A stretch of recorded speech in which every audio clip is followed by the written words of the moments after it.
Welcome back, Mr. Goodberry. The First Star Logistics studio is fully equipped and ready to record.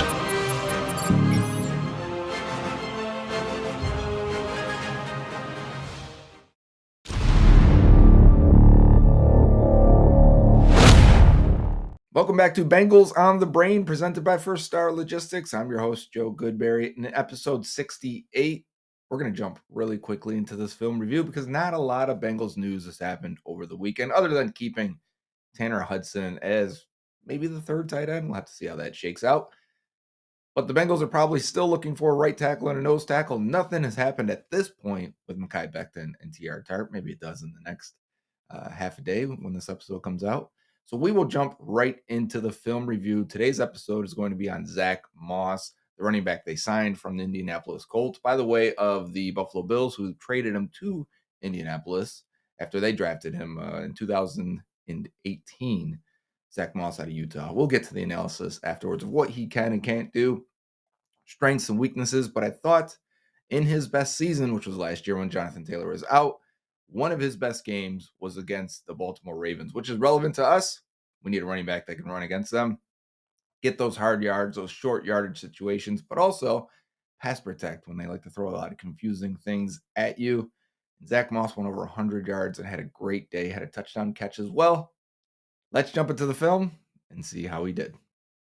All right, starting the film with the Colts versus the Ravens. And that right there, boys and girls, is Zack Moss, number 21 in the backfield. You see him running out of shotgun for pretty much most of this game.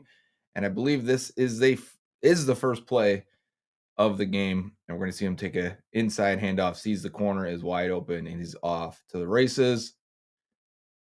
And that's the guy that ran a 4.65 coming out of Utah. So not the fastest, but he was also 223 pounds when he came out.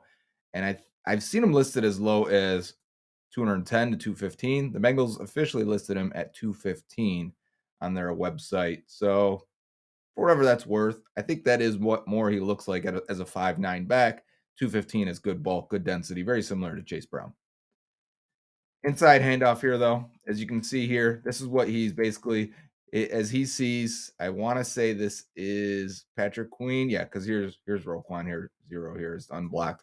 So we're going to get this seal here on the edge. He sees Patrick Queen just looking and sneaking inside. And he's going to say, I got it. I've got the corner. I can hit this. First play of the game. Good job and good timing to say, hey, you can sneak this out of the backfield. You can aim for the corner and you can go for this. Again, Zack Moss there, Patrick Queen there. We're going to go one-on-one with these two. It's going to be a game throughout the entire film review that's going to be these two together going at it one-on-one. And I want to make sure we get this set up correctly. Patrick Queen signed with the Pittsburgh Steelers, so we're not avoiding him too much here at all. Comes over, picks it up in pass protection, forces Queen to bounce backwards. Look at the contact right there, right? You pop him, stand him up, and then that one last shove gets him to trip over his left tackle. Nice, clean protection on the second play of the game. And the Ravens like to do a lot of confusing stuff, sending the blitz. So good job by him. We're going to talk a lot about getting yards after contact. Zack Moss, one of the big upgrades he's going to provide over Joe Mixon is getting yards after contact. Moss is one of the better ones in the league, especially getting yards at, if you look at yards over expectation, Moss was 5th in the league. So that's when you're like, okay, there's not much here. This nose tackle has Quentin Nelson pretty well blocked. Your only recourse is to cut back inside, to which 2 Ravens defenders are right there. Can you get anything out of this? That should be a gain of 0. It should be a no gain here. And then you see him grind it out and get 3 out of it. So that's getting yards after contact. That's getting dirty yards. That's how you end up with 30 carries for over 100 yards. It's because you're going to have a lot of plays in this game where the Ravens absolutely stuff him. And this is not every single run, because there was probably 8 runs where he was completely stuffed. There's just nothing there. There's nowhere for him to go. He gets his 0 and goes down. I only kept maybe half those in this film review because it was repetitive at times. And you'll see how the Ravens really make it tough on you. Here's one, for example, setting that up. And he's making it tough on them. He's not going down on first contact. We're also going to talk about contact balance, being able to stay on your feet despite taking hits, absorbing hits, using that energy and shifting it into a different direction. And Moss is going to take this to the left side here. Well, at least look like he was. Actually, he fooled me. And not only did he pull up Geno Stone, our guy Geno Stone, he pulled the linebacker this way on it. So he's very manipulative, very patient to the hole, as you'll see very often with him. Even when he gets nothing here, he's spinning and trying to find the crack in the concrete, if you will. If he's like water looking for the little area where he can get into. Got another pass protection for Zack Moss here as he's scanning the entire field, which is nice. This is what you want to look for, especially when we're looking for rookie running backs coming out. How often do they do this? You see him scanning left to right. And as it comes in, he sees, okay, they're sliding to the left. I've got to the right. And he picks up Kyle Hamilton right away. You see his eyes are right on the safety slot corner for the Baltimore Ravens. And Moss is going to just needs to stay in front long enough to let Minshew go through his reads and get it out, which he does. You're going to see Moss in this game have a lot of pass blocking opportunities and do a really good job. You see him there, eyes already inside now, back outside. Okay, is Queen coming? Boom, picks him up. McCain complete the pass down the field as Minshew kind of fades away from the ball here. But watch Moss in the backfield. Watch how he's looking right. Okay, who do I have to the right? Is Roquan coming? Is it a slot corner? And then Queen pretty much gives it up right there and says, "Hey, I'm coming," by how hard he comes forward. And then you see Moss's attention quickly turn that way and say, "Okay, that's who I've got then." So watch as they meet in the hole. He takes one more peek to make sure he's not wrong here. Slides to the middle to the A gap and then comes over and picks it up. Picks up Queen coming from the outside. Not completely the outside, but between the guard and tackle. We're bringing Moss in from the outside here. Calling protection. He wants an extra guy. Minshew wants an extra guy in the protection. And we're going to get Kyle Hamilton with the sack. This is the third time, or this might be the second of 3 times that Hamilton comes off the edge for a sack here. Twice while the backup running back was in, the backup running back was in. And this time with Moss, and I'm not sure he's telling him that that's his job. So again, he steps up to the middle here, expecting, and then the way they stunt inside, I think Moss is going to pick up this stunt, and the right tackle maybe should have been picking up that guy. No, he flows with it. So now Moss is going to try and correct and just get a shoulder onto Minshew. I think Minshew should realize there's potential for an unblocked defender here. 3 times it happened to him, and he couldn't get away, and it looked exactly like this every time with him just running to the left, not knowing where to go, not having a hot, and not being able to get there. So something worth noting as Moss couldn't get that block, but still, I think it was a very difficult block for him and definitely some miscommunication on assignment there. We got to run here up the middle. Instantly, we have penetration in the backfield, and he's got to make a play happen. He's got to make something happen. He can see that the second level linebacker, Queen, is getting blocked inside. So let's hit that gap. You got to run through contact while turning upfield, which is sometimes difficult for players. And he sheds off that first one. Now he's got Roquan kind of over pursuing, right to the thigh, face to the thigh, bounces off of Roquan Smith, one of the best linebackers in the league, and still gets a couple yards after contact from 2 defensive backs. This is a very, very, very good run. This is very similar to what he will see very often with the Bengals. Very similar run concepts the Colts and the Bengals were running. So this is like a 1-for-1 of what he'll be asked to do. And to get a chunk run out of that is a very nice play. Good read, good burst, good change of direction, and then good contact balance, running through contact. We're helping out our tight end over there and picking up Jadeveon Clowney. As you can see, he was fighting him the whole way, fighting with him, sticking with him, and giving Minshew enough time. This is very similar to the play where Joe Burrow broke his wrist, although it was a right tackle. And we leaked out the running back there and didn't have any. So you see, we got an overset by the tight end over here. You see how he's all the way out on this leg. His weight's all the way here. So Clowney's going to come back inside on him, which as Moss is coming across to see who he can pick up. He sees it very quickly, realizes I should probably help my tight end on a defensive end on a former first overall pick, D end, and he does. So he gets in there, lays a shoulder in. This should be enough to get the ball out in a functioning offense if this was Joe Burrow. But no, he's got to still reset his feet, re-anchor, reposition himself to get in front of Jadeveon Clowney again. And he does a great job, man. One more push there just for GP. And he's still up there running with the receiver too.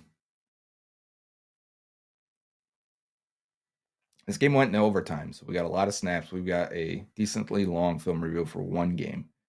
The other good game to watch is the Titans game from this year. Here's another one of those where it's like contact balance. There, he doesn't get anything out of it because we got penetration and they're blitzing from the side here. He's like, okay, let me see if I can string it up the middle and then cut. You see how his upper body looks normal while he's running, but his lower body can shift and cut left and right. Good sign for him.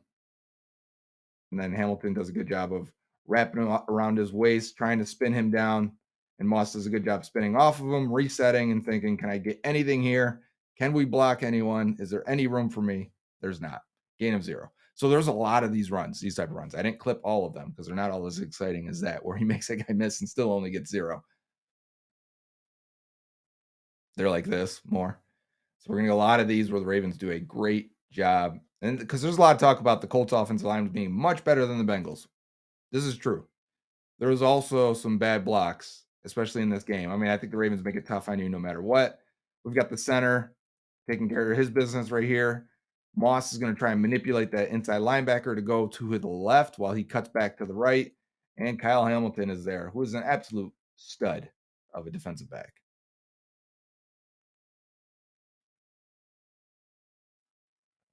There we go. I should have paused it at that spot, right? Think about that. If you're a second or third level defender for the Ravens, and you see a back like this hit right there, you think he's down, right? I mean, like in most cases, he doesn't break out of that. And Moss does find a way and gets a few yards after contact there.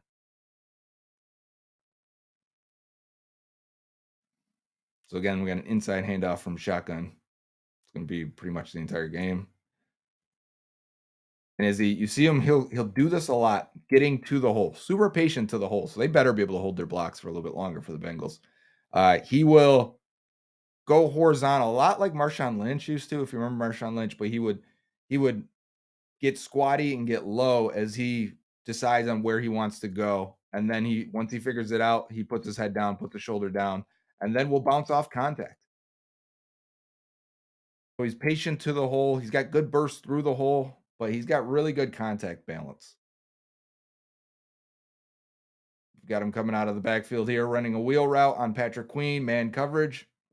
Goes up and mosses him. Zack Moss mossed Patrick Queen. Of course he did. Everyone on the front here for the Colts. Moss is going to leak out. He's been pass protecting so many times that they probably expected him to pass protect again. Watch out, Queen is. Oh, I've got to see Queen step up. If you weren't watching on that side, Queen steps up. Now he's got to turn around, hit the Jets, and try and go the other way to keep up with Zack Moss, who's not the fastest dude. But when you have a misstep or 3, and then look at that, high point it, go get it, reach for the end zone. Touchdown. That's the best part, right? What is the best part? Is it the high pointing or is it the having the awareness to extend at the goal line? I always love a good extension right at the end. I think it drives coaches nuts because we've seen so many fumbles right at the goal line. But look at this. As he's going out, just real quick, boop, right over the line. Here's the footage from the game, because this is the biggest play probably. Yeah, gives us a little more HD look at it since the coach's film is so far away sometimes from these plays. Figured we'll slice that in there. Good. Again, this time I think that is Roquan coming up. So 0 and 6 sometimes looks the same. That definitely was Roquan. So let's watch him run from this angle as he's going inside. He's got to do a little patient hezzy step on Roquan there as he gets Roquan to suck inside. Now, can I go back to the outside? If we could have got that second level block, maybe there's more there for him, right?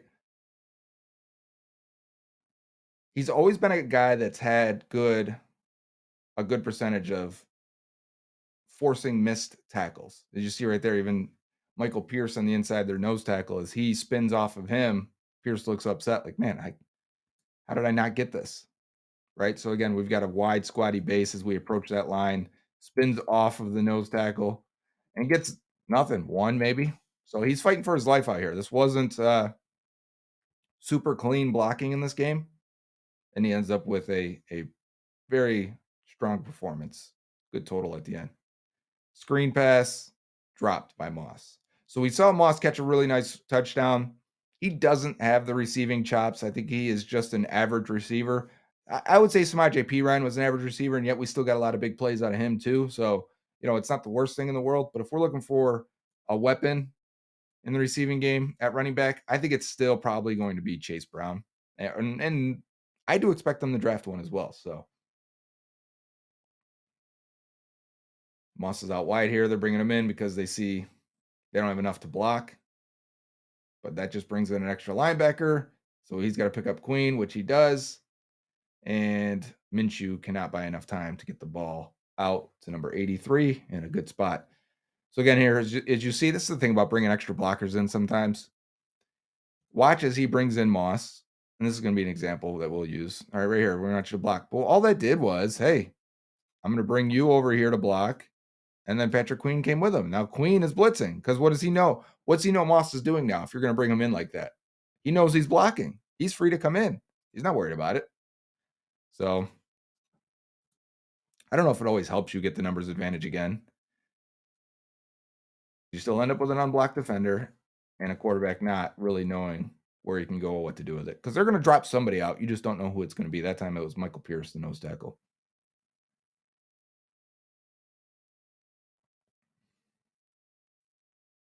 Some of these, though, I wanted to mark some of these where he only gains one or two on these that look like their stuff. They were actually third and short. I didn't mark them. I meant to. I recorded the short yardage ones, and I want to say he converted 3 out of 4 situations in this game.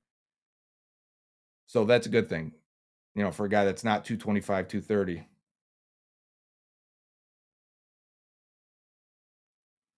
So a lot of these runs here, I want to say 3 of them were definitely converted. The last one we'll get to in the fourth or his overtime, he did not convert on, and we'll see that when we get there. All right, inside run again. Let's reset it. Let's stay on topic.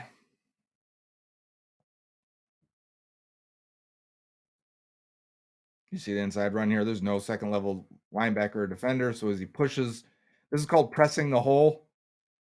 If you're watching running backs, we know the hole is right here, right? You see the big gap. But if you just take this and run, then everyone comes with it. All the defenders will go with it, and the hole won't be there by the time you get there. So what they want you to do is press it as far as you can, and then cut as close as you can off the inside blocker there on the block on the play side. So he presses it, hits it, and gains a few. Let's watch it in full time, real speed.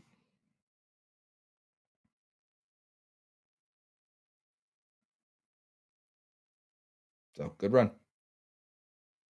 All by being patient, having accurate footwork to the hole, through the hole. And this is a short yardage situation. This one definitely was. He converted here. You'll see the ref come in. I believe this is it.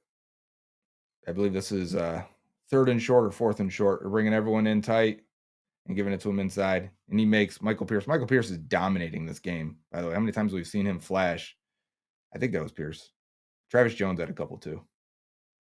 Yeah, Pierce is knifing through, getting through there, forcing Zack Moss to change his direction right away. Moss finds the crack here, sees the linebacker, and just hits that hole. Knows he's going to run into 2 Ravens at once. Still doesn't go down easy, right? Side view means we got a big play here. Very similar to the first play of the game. He's going to stem it inside. He's going to manipulate those second and third level defenders, make it look like he is going inside for as long as possible before bouncing it out. You don't want to just see that, hey, I can bring this to the outside. Let me hit it as fast as possible because these linebackers will outrun you. We're not talking about a fast running back here. They will outrun you if you just hit it. So you have to stem it inside, pull those guys in, pull Roquan Smith in, 0 and 41, pull them into here, suck them into the hole, and then bounce it outside.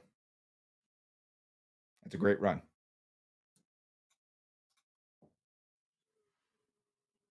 So flipping it around, seeing this run from this side, you really can see what I'm talking about when I'm talking about manipulating second level defenders, third level 41's coming in here. Really getting in here. I mean, this is a wall. The Ravens have built a wall, basically, and the Colts built a wall here. And with this guy, this nose tackle with his head inside, Roquan's dipping in, 41's dipping in. I mean, you really, as the running back, if you can just tease this long enough, you can suck those guys inside and have a clear run to the outside. And that's what Zack Moss does. And you'll see it on a bunch of his runs. That jump cut, too, right there. Let it run full speed throughout. He doesn't lose speed on this jump cut. In fact, he might gain it. The edge guy, unable to contain. You got to take advantage of it. That is stuff Mixon could do, too. So it's not like a 1-for-1 here of, oh, I got an upgrade. Moss had to leave the game a little bit after this one and another run. He has dealt with injuries in his career. We'll go over that after the video. Durability has not been on his side. I mean, that's a tough one there. Madubuike hip dropping on you, and then Roquan coming over the top with all his might. We're in the pistol here for a run. And this is what I'm talking about with the hesitation and getting squatty and wide at the hole and in the hole. It does just enough to slow down these defenders. When you've got a one-on-one situation here, what more can you do? There's not much in terms of options, right? So here, he's one-on-one with Roquan. So he wants to slow him down. When you widen your legs and squat, the defender also mimics you in a lot of ways. As you see, both of them, both their feet get wide. Okay, which way are you going? If you're the quicker defender, a lot of times or if you're the quicker running back or receiver, whatever position, you want to get the defender in this situation, and then you cut. And hopefully you're quicker than him and can make a move. Your stop and start, your acceleration. But Roquan is special. So you're only going to get an advantage of now I can pick which shoulder I want. You got him to lean one way, you go the other way, aim for that shoulder and that arm, and try and run through it as best as you can to pick up what you can. So that's an efficient run when not a lot is there for you. Contact balance, right? Do arm tackles bring you down? Do you get tripped up? When you get hit hard and physically, can you bounce off of it, regain your steps, your balance, and turn that into a positive? As he sees right here, he clearly sees he's got nothing in the middle. Jadeveon Clowney's coming off the edge free. I've got to bounce it outside here. And he gets him to overrun the shoulder, right? By giving him that little hesitation. And now he's going to spin out of it and throw Jadeveon Clowney to the ground, instantly drops the shoulder, gets as small as he can as 95 and 21 are coming in. 21, don't know if he's going for a strip there or what, but we now get north and south off of it and go directly into 95's arm and to run through it. Absorb that contact and that power as the running back or as the linebacker also misses you. Stay on your feet, regain a little bit, tiptoe down the sideline. You turn this into a negative 4-yard run with contact, right? Where does Clowney hit you? We're basically at whatever that line is there, the 35.5-yard line to start. And Clowney gets contact with you at the 33.5. So a couple yard loss there. It should have been maybe even 33 now. And he's going to turn this into a 5-yard gain. I mean, that's after contact, 7 to 8 to 9 maybe yards after contact. Very good run by Zack Moss.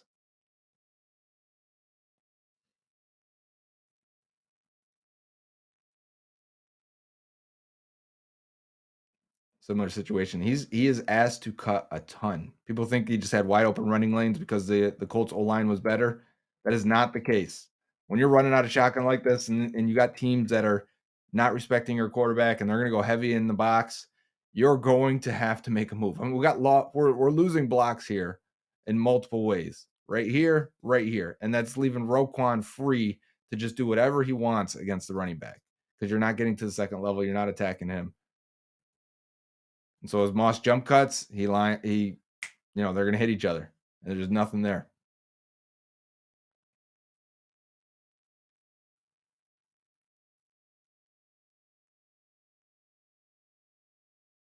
It's a good catch outside his frame.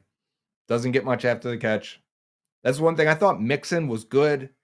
When Mixon made guys miss, I felt like was more often as a receiver. I feel like Moss makes people miss more as a running back than he does a receiver. Some guys are just different in the open space. But this is a good catch away from his frame. Turn upfield. Doesn't get much afterwards other than being able to stay on his feet and lean forward for a couple yards. I don't think he gets another catch in this game, if I remember correctly. Good pickup here. Again, we got blitz pickups. Blitz pickups. Geno Stone coming across and laying a hit and shaking himself up on Michael Pittman as he grabs the deep ball from Gardner Minshew, who is also not with the Colts anymore. But Moss is going to pick this up. It's going to be, I want to say Patrick Queen again.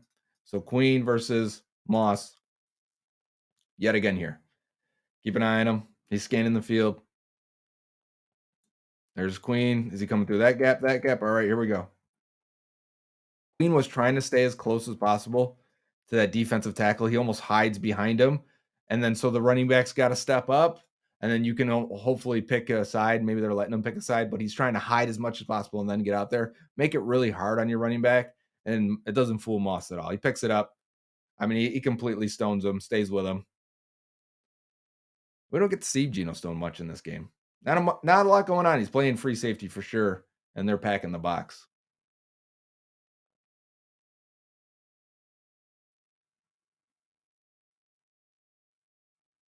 Again here, Moss is forced to make somebody miss near the line of scrimmage. This is a theme throughout the game here, in a game where his output is pretty good. So the nose tackle is getting 52, 62, whoever the center is. Back into Moss's lap. He's got to make a quick cut, land. So when you make that jump cut one gap over, you got to land, get north and south, get something out of it. If you continue to run east and west, that's how you just continue to compile and get worse and worse and worse yardage. Now, I want to say this is a 3rd and 1 situation that he does not convert. And they go to a 4th and 1 situation afterwards. And the same thing happens. And I don't believe there's anything there for him. If I even clip that one. Oh, I must have. So we got more time here. Again, doesn't go down easy, does he?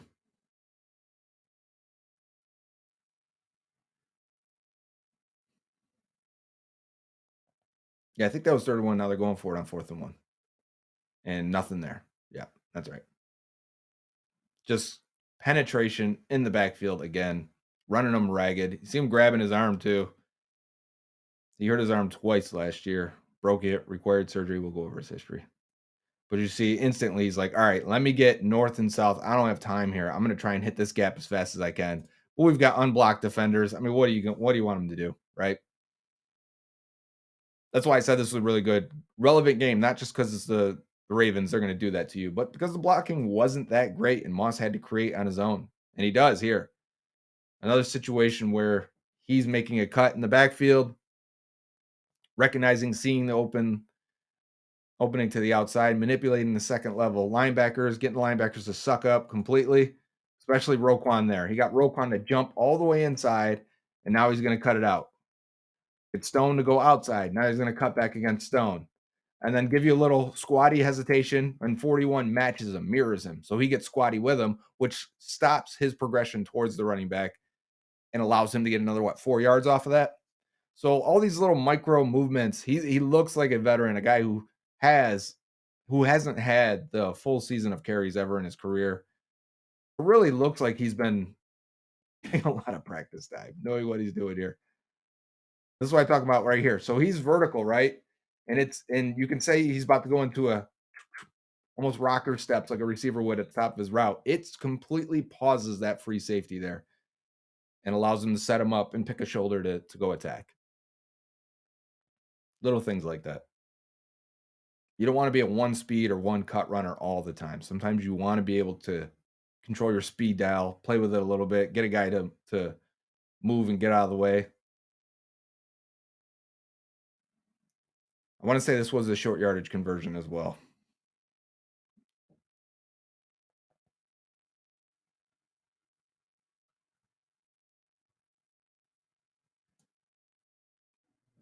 What did he get here? Can you see it? He got this guy to bite inside. Look at his knees buckling. He was going to jump in right here. He thought Moss was going to go in. We've got this guy, eyes inside. So now the hole clearly is going to be right here, right? You get those guys to jump in one gap and then you exploit it. That's how you pick up the short yardage. Get those guys to just delay, hesitate just a little bit so you can get in there.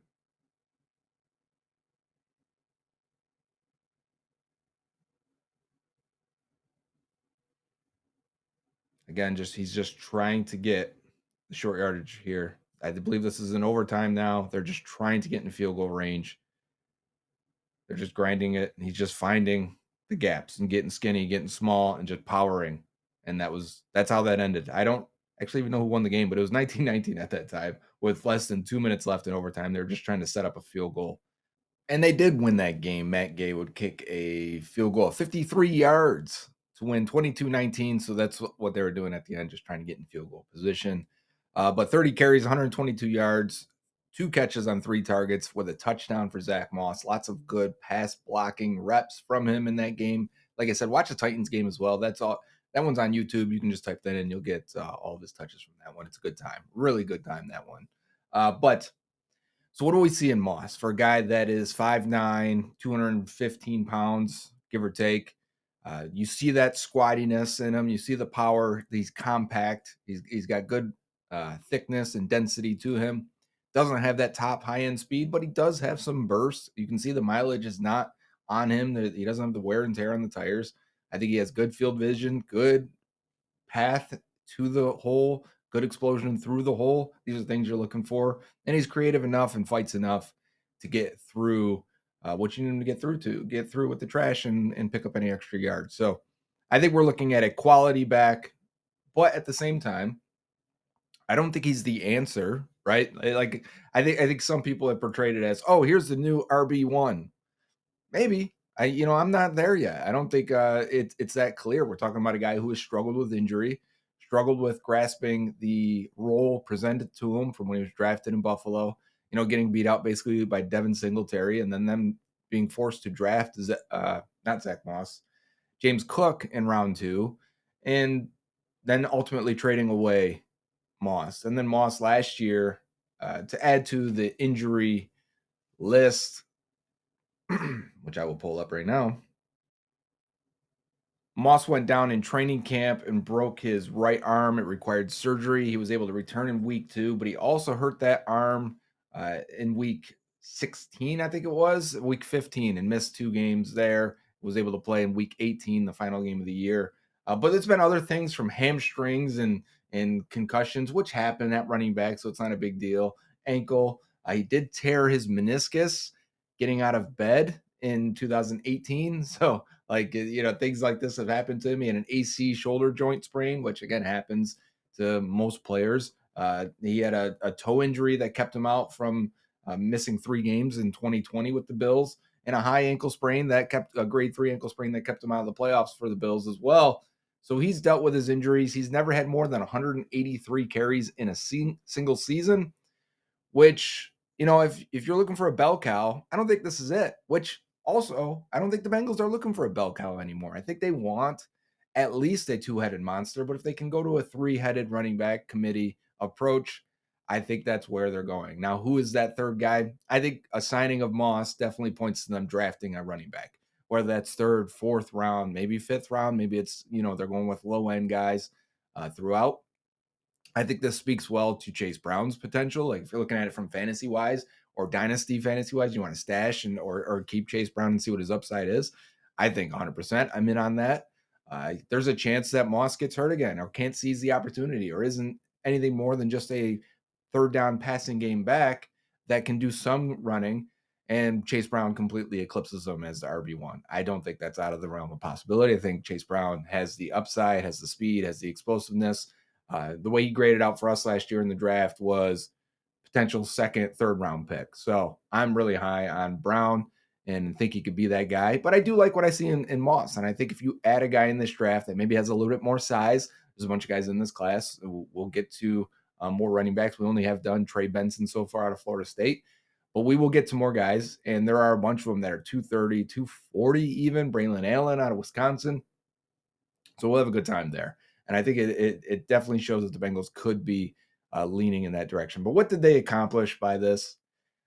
They got a little cheaper, but really, it's not a big deal. The cap hit in the first year, $3 million for Zack Moss. It was going to be 8.75 for Joe Burrow. So they saved a little bit of money there, saving 6.1. Joe Burrow, Joe Mixon, all these Joes, saving 6.1 million on the Mixon thing, the Mixon trade, and spending 3 of it this year on Zack Moss. So cut it in half. And I think the big thing here we're looking at is pass protection, more reliability in terms of knowing what you're going to get out of the position. Because I think Mixon at times was a bit of a wild card. There were games where he would just take his 3 yards, and then you could see him start to get a little frustrated and want to hit the corner. And sometimes it worked, and then sometimes it wasn't there. And I also thought Mixon was a guy that needed 10, 15 touches, consistent touches, or when you watch Moss, there's some games where he's getting 6 touches and he still looks good. So I think they want that approach. I think they want the committee approach and a guy that fit a committee more than Joe Mixon did, which I think they always struggled to use the running number 2 back with Mixon, whether that was Gio or P. Ryan or I guess Travion Williams and Chase Brown last year. They figured it out towards the end, but I think that once them figuring out was the writing on the wall. So committee approach, running back could be better this year, could be more efficient for sure. Get more after contact, making more defenders miss.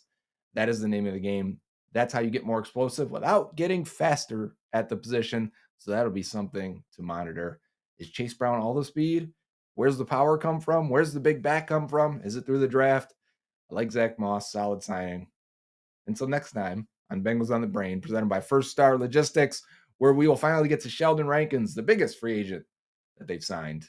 Not just size-wise. They give him the most money. He's got the biggest cap hit so far at the point of me recording this, and I expect it to be true and continue to be that. Sheldon Rankins, what does he provide? And the loss of DJ Reader. That'll be on the next episode of Bengals on the Brain. Until then, Houday. Dave Lapham here, and every day I am grateful for my experience to have played professional football. As a player, I realized self-motivation, leadership, and appreciating your teammates are key. At First Star Logistics, you can use those same attributes to create the life you want for you and your family. Build your future by working hard like I did. You'll see results both on and off the field. Call First Star Logistics today and be part of our winning team. Opportunity knocking.